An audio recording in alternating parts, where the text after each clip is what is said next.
मराठी लघुलेखन पाठ 1. व्यंजने. अ ते आहा स्वर असतात. स्वरांना आउटलाईन नसतात.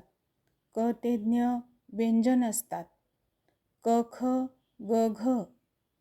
वाङ्मयचा ग आणि न बाणाचा न. न म. मप मभ ह्या अग्रगामी संकेतरेखा आहेत, ज्या की डावीकडून उजवीकडे जातात. एल म्हणजे लाईट स्ट्रोक आहेत आणि डी म्हणजे डार्क स्ट्रोक आहेत.